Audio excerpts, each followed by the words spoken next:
எங்கும் வாழ்கின்ற தமிழ் சொந்தங்களே, கிறிஸ்துவுக்குள் அன்பானவர்களே, கர்த்தராகிய இயேசு கிறிஸ்துவின் நாமத்தில் அனைவருக்கும் வாழ்த்துக்கள், வணக்கங்களை தெரிவித்துக் கொள்கிறேன். தொடர்ச்சியாக வெளிப்படுத்தின சுவிசேஷம் 2ஆம் அதிகாரம், வெளிப்படுத்தின விசேஷம் சுவிசேஷம் 2ஆம் அதிகாரம் 5 வசனம் வரைக்கும் பார்த்தோம். அந்த சபைக்கு எப்படிப்பட்ட தேவனாய் காட்சியளிக்கிறார். ஏற்கனவே நாம் என்ன சொல்லியிருக்கிறோம்? சங்கீதம் 18, 25, 26 தயவுள்ளவனுக்கு தயவுள்ளவராகவும், புனிதருக்கு புனிதராகவும், உத்தமருக்கு உத்தமராகவும், மாறுபடுகிறவருக்கு மாறுபடுகிறவராகவும் தோன்றுவீர் என்று ஒரு தீர்க்கதரிசன வார்த்தை தாவீது சொன்னார். தோன்றினார் என்றால் அது கடந்த காலம், தோன்றுகிறார் என்றால் நிகழ்காலம், தோன்றுவீர் என்ற எதிர்காலத்தை பற்றி சொல்லுகிறார். அது எந்த காலத்துக்கும் பொருந்தும், உலகம் அழிகிற வரைக்கும் பொருந்தும். நாம் தயவுள்ளவராக இருந்தால் தேவன் நமக்கு தயவுள்ளவராக இருப்பார்.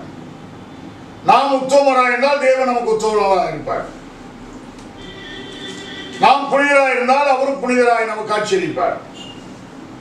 நாம் மாறி மாறி விகாரப்பட்டு மாறுபடும். இன்னைக்கு ஒன்று சொல்றது, நாளைக்கு ஒன்று சொல்றது, நேற்று ஒன்று சொல்றது, சொன்னது அப்படியே சொல்லல பல்ட்டி அடிக்கிறது. இந்த மாதிரி மாறுபடுறது காரியம் அவருக்கு, அவங்க அப்படி பண்றேன், இதை பண்றேன், அதை பண்றேன், உனக்கு வானத்தை வெள்ளா வளைச்சு தரேன், தங்க கட்டியா தரேன், வயிறுகளை தரேன் சொல்லிட்டு வேலையை வாங்கிட்டு ஒருத்தர் உழைப்பை வேலையை வாங்கி முடிச்ச பின்னாடி நான் அப்படி சொல்லலையே, உனக்கு தெரியாது, போன் அடிச்சு எடுக்கிறது இல்லை, அதுக்கு முன்னாடி 1000 போன் அடிக்கிறது, 1000 முறை ஐயா குய்யா காலில் விடுறேங்கிறது. அவ்வளவு சொல்லிட்டு காரியம் முடிஞ்ச உடன் அப்படியே மாறுபட்டு பேயாய் நிற்பது, சாத்தானாக நிற்பது. இந்த மாறுபாடு என்பது பேய்க்கு சமம், சாத்தானுக்கு சமம், தீமைக்கு சமம். மாறுபடுகிறவனுக்கு மாறுபடுகிறார் தோன்றுவார். நீ பேய் வேலை பண்ண உனக்காக பேய்க்கு என்ன தண்டனை அது கிடைக்கும். நீ ரொம்ப பெரிய புத்திதான் நினைச்சு கூடாது. மாறுபாடு உள்ளவனா இருக்கிற நீ உன்னை ஞானி என்றும் அறிவாளி என்றும் பெரிதாய் சாதித்து விட்டாய் என்று நினைத்து விடாதே. மாறுபட்டால் அவர் உனக்கு மாறுபட்டு நிற்பார், உன்னை அழிப்பார், நர தள்ளுவார், முடிவு பரிதாபமாக. இந்த கடவுளை விளையாடக்கூடாது. சும்மா எல்லாத்துக்கும் உருக்கமான சொல்லிக்கிட்டே நீ எல்லா திமிரு வேலையும், எல்லா 420 வேலையும், எல்லா திருடு, பொய், ஏமாத்து, கள்ளத்தனம், வஞ்சித்தல், துரோகம் செய்யறது, அடுத்த சொத்தை அபகரிக்கிறது, அடுத்த உழைப்பை ஏமாத்தி வாங்கிக்கிறது, அவனுக்கு கூலி கொடுக்காம ஏமாத்துறது, இன்னும் சமுதாயத்தை மன்னிக்க முடியாத சமூக விரோத செயலில் ஈடுபடுவது, எல்லா மைண்டிங் வந்து கிருபையாக நீ பெரிய ஆள் மாதிரி நினைச்சிருந்தீங்கன்னா ஒரே அடிய காலி பண்ணுறவனே. அவ்வளவுதான். இந்த தேவன் உண்மை உள்ளவர், சத்தியம் உள்ளவர், நீதி உள்ளவர். ஆகவே தாவீது மூலமாக ஒரு அற்புதமான தீர்க்கதரிசன வசனத்தை வச்சு கொடுத்தார். அது இந்த 7 சபைகளுக்கும் பொருந்தும். நீ என்ன வேணாலும் செஞ்சு கொண்டு இருப்பாய், என்ன அக்கிரமம் அநியாயம் பண்ணுவாய், இயேசு கிருபையா இருப்பாரா? எந்த கிறுக்கு சொல்லி கொடுத்தான் அப்படி. நீ மாறுபட்டால் மாறுபடுவார், கிருபை போயிடும். நான் கிருபை பத்தி நிறைய சொல்லி நான் போனவே சொன்னேன். அன்பான கிருபை, அற்புதமான கிருபை, அதிசயமான கிருபை, அளவில்லாத கிருபை, தாங்கும் கிருபை, தப்புவிக்கும் கிருபை, நித்திய கிருபை, நிலையான கிருபை, நீடிய கிருபை, பரிசுத்தமான கிருபை, சதா காலம் உள்ள கிருபை, சம்பூர்ணமான கிருபை. எப்படி கிருபையில பல விதம் இருக்கு. உனக்கு என்ன கிருபை இருக்கு? என்ன கிருபை உனக்கு இருக்கு? நீ என்ன கிருபை பத்தி சொல்கிறாய்? என்ன கிருபை பத்தி உனக்கு என்ன விளக்கம் தெரியும்? கிருபைன்னு ஒரு வாரத்தில் முடிச்சிட முடியுமா? நீ எல்லா அக்கிரம் பண்ணிட்டு தொலைச்சுறார். ஜாக்கிரதை. மாறுபட்டால் மாறுபடுவார். இங்க என்ன கண்டிக்கிறார் பாருங்க. இந்த எபேசு சபைக்கு ஏகப்பட்ட நல்ல காரியங்களை சொல்லி அப்படியே வரிசையா வந்துட்டு இப்ப என்ன சொல்றாரு? குறையை கண்டுபிடிச்சிட்டார். கொண்ட அன்பை விட்டாய் என்ற குறை கண்டுபிடித்தார். இப்ப குறைகளை கண்டிக்கிறார், அதுக்குரிய தண்டனையையும் அறிவிக்கிறார். அதான் இந்த அட்டையில உள்ள 6வது 7வது தண்டனையா போட்டிருக்கேன். 6வது ஆசீர்வாதம். குறைகளை கண்டுபிடித்து கண்டித்து தண்டித்த பிறகு, இது கடவுள் குணம். உன் குறையை சுட்டி காண்பிப்பதும் உன் குறையை கண்டுபிடித்து, இன்னைக்கு எல்லா கிறுக்கனாயும் குறை கண்டுபிடிக்கூடாது, குறை சொல்லக்கூடாது, சத்தம் பெறலாம். எவன்டா சொன்னது? எவன் சொன்னா அப்படி? இங்க இயேசு ஒரு சபைக்கு என்ன பண்றாரு? உன் குறையை கண்டுபிடிச்சு உன்னை கண்டித்து தண்டித்து திருத்தினா உருப்பிடுவேன். என்ன குறை சொல்லக்கூடாது, நான் என்ன வேணாலும் பண்ணுவேன், என்ன குறை சொல்லக்கூடாது, குறை சொல்லணும் அப்படி இப்படி நல்லா தண்டாடி அடிச்சு குறை சொன்னாதான் உனக்கு உரைக்கும், உனக்கு திருத்த முடியும். எவன் சொன்னா குறை சொல்லக்கூடாது? எவன் சொன்னா சொல்லுங்க. எனக்கு உண்டா பைபிள் வசந்த கொண்டா? பைபிள் அப்பெல்லாம் சொல்லவே கூடாது. நீ திருட்டு மேல இருந்துகிட்டு மற்றவனை திரு என்று சொல்லாதே. அதாவது ரோமர் 2ஆம் அதிகாரத்தில் சொல்லப்பட்டிருக்கு 2ஆம் வசனம். அந்த வசனம் வாசிப்போம். எல்லா கிறுக்கனாயும் பைபிளை தப்பா படிச்சு போதிச்சுக்கிட்டு அதுக்கு ஒரு கூட்டம் சேர்த்துக்கிறாங்க. அந்த வேதம் கிறிஸ்தவ ஆகிப்போச்சு. இந்த கொரோனா ஆகட்டும், எல்லா கிறிஸ்தவர்களுக்கும் அழிவு ரெடியா இருக்கு. பிஜேபிக்காரன் ரெடி ஆயிட்டான். அவன் வேண்டிய பணத்தை பாரில இருந்து கொள்ளையை சேர்த்துட்டான். ஆர்எஸ்காரன் கிறிஸ்தவனுக்கு வர்ற பணத்தை நிறுத்தி அவனுக்கு ஏகப்பட்ட ஃபாரின் மணி வர வச்சுட்டான். பல விதங்களில் வெவ்வேறு ரூபத்தில். நீ இந்த மாதிரியே உலகை தெரிஞ்ச பைபிள உன்னை கொண்டு போய் துன்மார்க்க மேல் ஆண்டு ஒப்படைச்சுவாங்க. பைபிளா பார்க்கணும், சத்தியத்தை சத்தியமா பார்க்கணும், தேவ வார்த்தை என்ன சொல்ல அப்படிதான் பார்க்கணும். ஒரு ஊழியக்காரர்கள் நம்ம குறையை கண்டிக்கலாம். ஊழியக்கார வேலை உன்னை குறையை கண்டுபிடிச்சு உன்னை கண்டிக்கணும், தண்டிக்கவும் செய்யணும். அதான் ஊழியக்காரருக்கு ஆண்டு கொடுத்த வல்லமை. சங்கீதம் 141 படிகளை கூட்டு போய் படிங்க. பேதுரு என்ன சொன்னார்? நிலத்தை இவ்வளவுதான் வித்தீங்களான்னு கேட்டார். ஒருமனப்பட்டு நிலத்தை வித்து கடவுளுக்கு கொடுக்கணும்னு சொல்லி வித்த பின்பு இவ்வளவு பணத்தை ஆண்டு கொடுக்கிறதா அப்படின்னு சொல்லி பாதி வஞ்சிச்சு வச்சு புருஷன் முன்னாடி நிக்கிறாங்க. அங்க கிருபை கிழிச்சுதாங்க. கிருபை கிழிச்சது. உங்களுக்கு என்னடா கிருபை? யாருக்குடா கிருபை தெரியுமா? உனக்கு கிருபை இருக்காடா? முதல்ல நீ கிருபைக்கு சொந்தக்காரனா? நீ கிருபை உடையவனா? கடவுளுக்கு கிருபை உன்னால இருக்கா இல்லையா? இருக்கா சொல்லு. இந்த எல்லா அநியாயம் அக்கிரமம் பண்ற பழத்தை அப்படி உழைச்சிருவான். நீதியை விரும்புறவன், நியாயத்தை விரும்புவன், சத்தியத்தை விரும்புவன், குறையை கண்டுபிடிச்சு அப்படிங்கிற ஐயா அப்படிங்கிற பிரதர் நான் திருப்திக்கிறேன் பிரதர். இதுதான் தன்மை, இதுதான் கிறிஸ்தவம். நான் எங்கே தவறினேன், எங்கே விழுந்தேன் என்று எனக்கு சொல்லுங்கள். என் குறையை கண்டுபிடிங்கள், என்னை திருத்தங்கள் சொல்றவன் தான் உண்மையான மனம் திரும்புற விசுவாசி. எல்லா கிருமானியாய் பண்ணிட்டு ரொம்ப நீதிமான் மாதிரி கிருமன ஒரே குத்துல காலி பண்ணுறவன் ஒரு அட்டி தான். கிருபை தெரியாதவன் கிருபை பத்தி பிரசங்கம் பண்ணிட்டு இருக்கிறேன். குறை கண்டுபிடிக்க வேண்டும். வாசிப்போம் ரோமர் 2ஆம் அதிகாரம் 2ஆம் வசனம். ஆகையால் மற்றவர்களை குற்றவாளியாக தீர்க்கிற சத்தம் மேலே நீதிமான் நடிக்கிற மேலே நீ யாரானாலும் சரி, நீ எவனாலும் சரி, நீ போதனா இருந்தாலும் பிச்சப்பா இருந்தாலும் கசப்பா இருந்தாலும் போப்ப ஆண்டவரா இருந்தாலும் சரி, எந்த பாண்டவரா இருந்தாலும் சரி, எவனா இருந்தாலும் சரி, போக்கு சொல்ல உனக்கு இடமில்லை, சாக்கு போக்கு சொல்ல உனக்கு இடமில்லை. நீ குற்றமாக தீர்க்கவில்லைகளோ, நீ குற்றமாய் ஒருத்தரை கொலைகாரன் என்று சொல்லுகிற நீ அந்த கொலையை ஏற்கனவே நீ மறைமுகமாக செய்து தப்பித்துக் கொண்டா இல்லையா? அதனால அவைகளை நீயே செய்கிறபடியா அல்லது மற்றவனை திருடாது என்று போய்த்து விட்டு நீ போய் திருடபடியால். இதுதான் சத்தியம். நான் பேசுறதுதான் சத்தியம். குறை கண்டுபிடிக்க கூடாது, குறை சொல்லக்கூடாது பைபிள் எங்கேயுமே இல்லை. இந்த ஒரு வசந்த புடிச்சு எல்லா நாயும் இஷ்டத்துக்கு ஆட்டம் போடிட்டு இஷ்டத்துக்கு தட்டாளி அடிச்சுட்டு இருக்கிறான். அக்கிரமத்தை அநியாயத்தை பண்ணிட்டு ஓங்கி வளர்ந்துட்டு இருக்கிறான். ஒரே அடியில பாதம் திரும்ப இந்த வசனத்தை நான் சொல்லி தர்றாங்க. இதுக்கு குருட்டு செவுட்டு பையில நல்லா பண்ணி என்கிட்ட இந்த மாதிரி அறப்புற விளையாட்டுலாம் விளையாடாங்க. எங்களுக்கு வேதம் நல்லா தெரியும். தேவன் எங்களுக்கு போயிட்டு இருக்கிறார். அந்த வசனம் என்ன சொல்றது? மற்றவரை குற்றவாளியாக தீர்க்கிற நீ யாரானாலும் சரி, போக்கு சொல்ல உனக்கு இடமில்லை. ஏன்?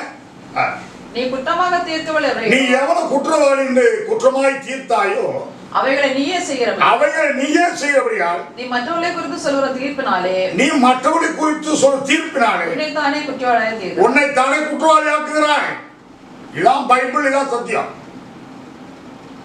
அப்போ ஒரு நீதிமான் ஒரு குற்றவாளி குற்றப்படுத்துவான். அதான் அது ஒரிஜினல், அதுதான் தன்மை. It is the nature of the righteous man. A holy man, the righteous man will condemn the iniquity fellows, will condemn the sinners, will give the punishment to the sinners according to their handworks. Bible தெரியாத நாயெல்லாம் Bible போச்சா இப்படிதான் இருக்கும். இப்படி குறையை கண்டுபிடிக்காம தண்டனை கொடுக்காம சபை உருப்படாம போனது. அப்ப அவன் இஷ்டத்துக்கு அவுத்துட கோயில் மாதிரி நடந்துட்டு இருக்கிறான். பைபிளை புடிச்சுக்கிறான், பேயாவே அலைகிறான். பைபிளை தூக்கிட்டு அலைகிற பேய் தான் இந்த என்னை குற்றம் கண்டுபிடிக்காத குறை சொல்லாதேன்னு சொல்ற பயெல்லாம் பைபிளை தூக்கிட்டு பேய் பயல். ஆனா எபேசியர் என்ன சொல்றார்? குறையை கண்டுபிடித்தார். ஆவியானவர் சொல்றாரா மானகட்ட பொருளான் என் மெண்டல் கூப்பிட்டு செவுட்டுக்குள்ள ஆவியானவர் சொல்றாரு. அப்ப எவனுக்கு நீ ஆவி பெற்றிருக்கியா, பரிசுத்தாய் பெற்றிருக்கியா? நீ பரிசுத்தாய் பெறாம நடிக்கிறியா?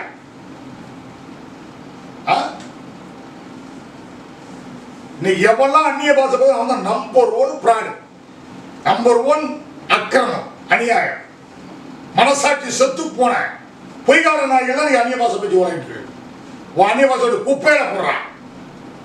நீ சாக்கில போடுவான் அந்நிய பாஷை போட்டு பேய்கிட்ட போய் பேச எங்கள பேசாத.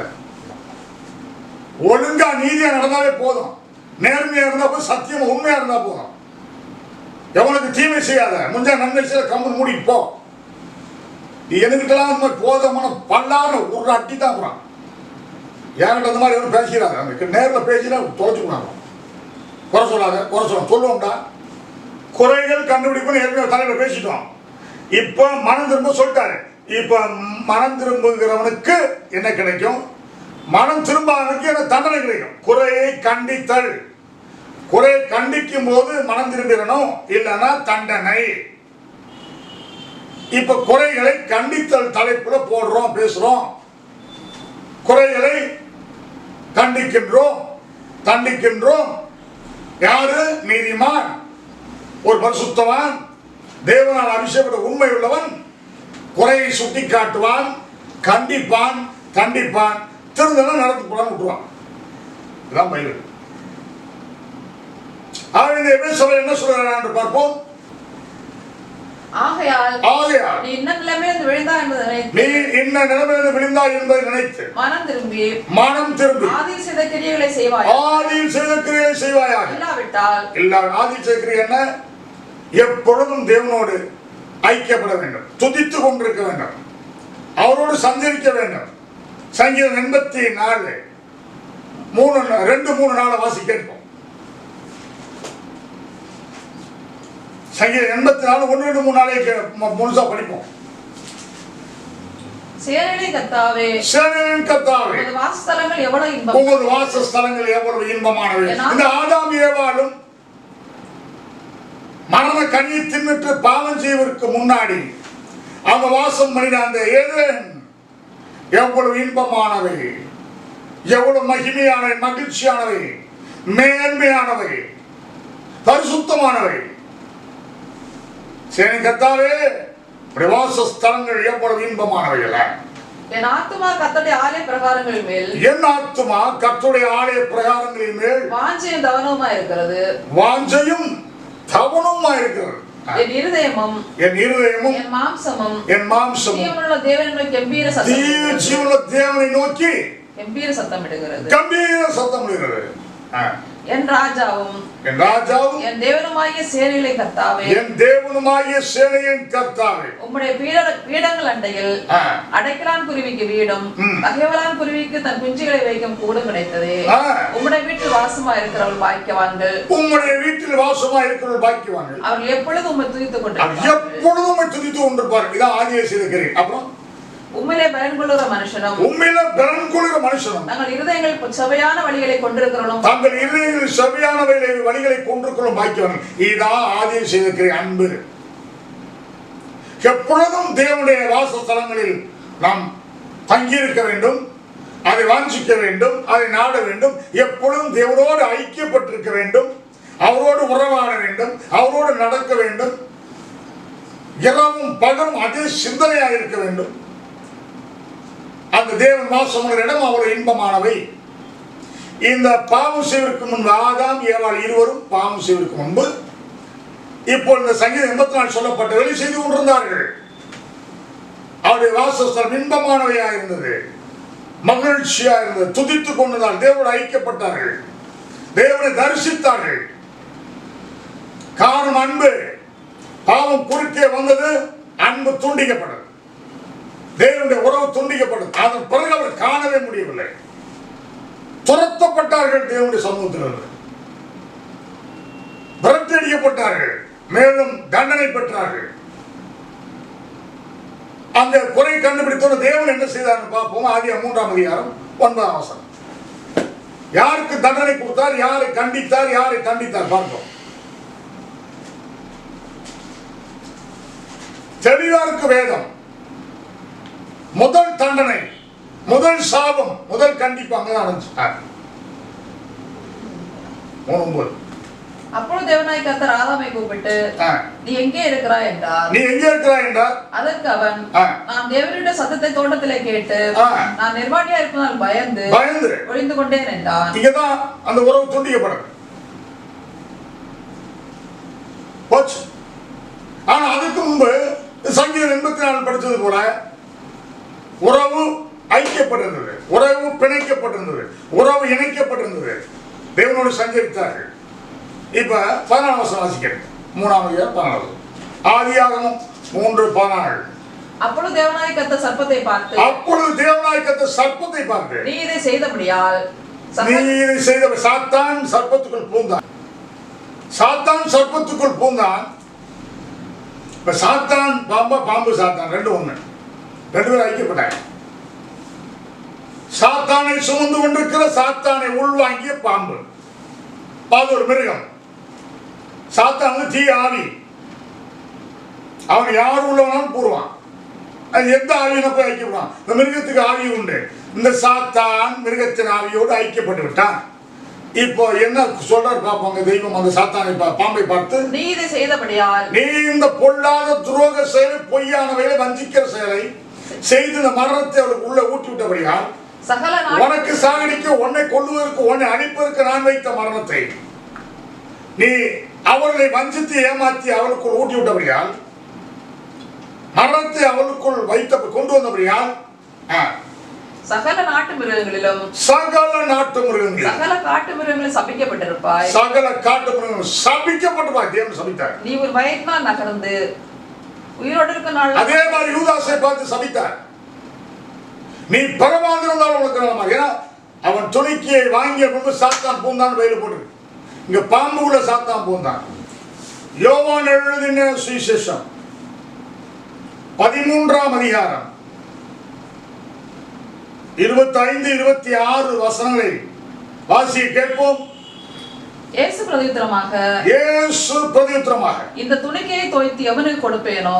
இந்த துணிக்கை, அதாவது பந்தி இருந்திருக்கையில் இயேசு தம்முடைய 12 சீடர்களோடு பஸ்காவை புசிக்கையில், அந்த நாள் பஸ்காவுடைய நாள், ஒரு ஆட்டுக்குட்டி பலியிட நாள்.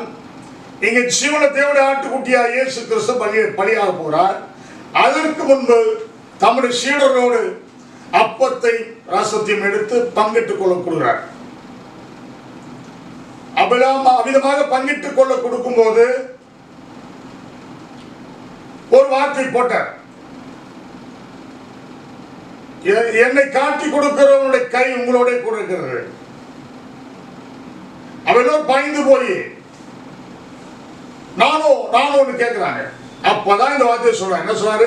இயேசு பிரதியுத்தரமாக, நான் இந்த துணிக்கையை தோய்த்து எவனுக்கு கொடுப்பேன்? நான் இந்த துணிக்கையை தோய்த்து யார்கிட்ட கொடுக்கணும்? அவன்தான் என்று சொல்லி துணிக்கையை தோய்த்து, துணிக்கை அதாவது அந்த அப்பத்துண்டை ரசத்தில் தொட்டு சீமோன் குமாரன் யூதாஸ் காரியத்துக்கு கொடுத்தார். சீமோன் குமாரனாகிய யூதாஸ் காரியத்துக்கு கொடுத்தார்.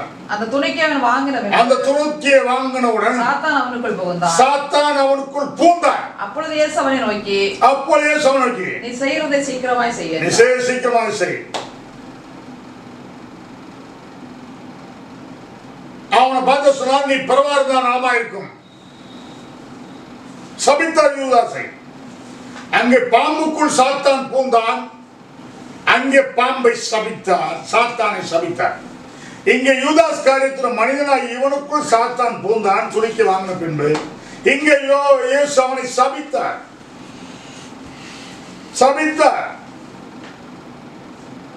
அவன் பிரவாதம் அந்த லூக்கா 22ஆம் அதிகாரம் 14ஆம் வசனத்தில் அந்த இதே பந்தியில் வந்து கொண்டிருக்கிறது. மத்தேயு எழுதின சுவிசேஷம் 26ஆம் அதிகாரம் 24ஆம் வசனத்தை வாசி கேட்போம். மனுஷகுமாரன் தம்மை குறித்து எழுதி, மனுஷகுமாரன் இயேசு கிறிஸ்து தம்மை குறித்து எழுதியிருக்கிறபடியே போகிறார். ஆகிலும் எந்த மனுஷனால் மனுஷகுமாரன் காட்டி கொடுக்கப்படுகிறாரோ அந்த மனுஷனுக்கு ஐயோ, அவனுக்கு ஐயோ. அந்த மனுஷன் பிறவாதிருந்தான், அவனுக்கு நலமா இருக்கும்.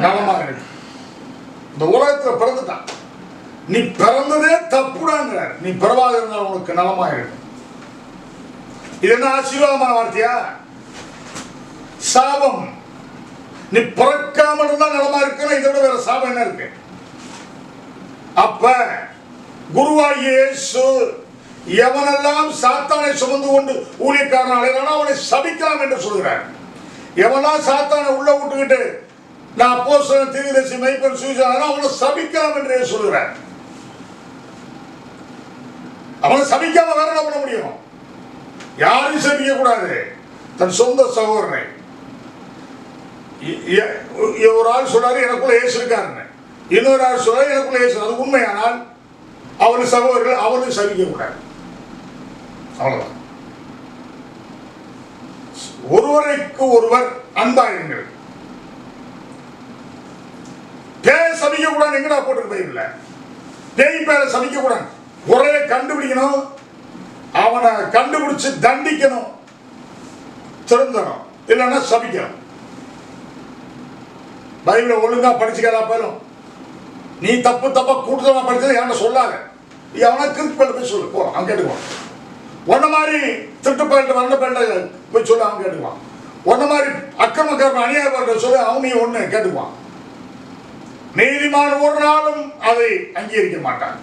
பரிசுத்தவான் ஒரு நாளும் அதை அங்கீகரிக்க மாட்டான். காரணம், இதெல்லாம் அவனை அழிவில் கொண்டு விட்டுரும். ஆகவே தேவனே அந்த சபையை பார்த்து குறை கண்டுபிடித்தார், கண்டித்தார், தண்டித்தார்.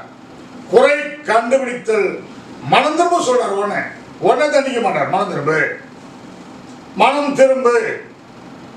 மனம் திரும்பி ஆதியில் செய்த அந்த தேவனோடு இருந்த நல்ல காரியங்களை செய். அப்படி மனம் திரும்பாத பட்சத்தில் அந்த குறையை சுட்டி காட்டி அந்த குறையை கண்டித்து, குறை கண்டுபிடிப்பு, அதை சுட்டி காட்டுதல், கண்டுபிடிச்சோன்னு இதாங்க சுட்டி காட்டுதல், அப்புறம் அதை கண்டித்தல், அப்புறம் தண்டித்தல். இதுக்கும் அவன் திரும்ப தண்டனை கொடுத்து திருந்துறானா சபித்துருவார். இதுதான் கிறிஸ்தவம், இதுதான் இயேசுவின் போதனை, இதுதான் இயேசுவின் கிரியை. இயேசு உயிரோடு இருக்கும் மட்டுமல்ல, இப்ப ஆவியானவராக செய்கிறார் சபைகளுக்கு. நான் முன்னமே சொன்னேன், சபை என்றால் 50 பேர் கூடுறது சபைதான், ஓர் தனிப்பட்ட நபரும் சபைதான் என்பதை புரிந்து கொள். இந்த லட்சத்தில் நான் தேவனுடைய ஆலயம் அவ்வளவு அயோக்கியத்தனத்தையும் அவ்வளவு திருட்டு மொல்லமாரிக்கு முடிச்சு வைக்கலையும் அவ்வளவு அக்கிரம அநியாயம் பாவம் பண்ணிட்டு நான் தேவனுடைய ஆலயம் நாம இப்பதான் ஈட்டி எடுத்து கொடுக்கணும்.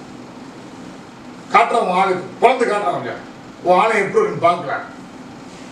நீ என்னைக்கு தேவனுடைய ஆலயமா மாறின? நீ யாரு? தேவனுடைய ஆலயம் என்னன்னு தெரியுமா உனக்கு? தேவனுடைய ஆலயம் எப்படிப்பட்டது தெரியுமா?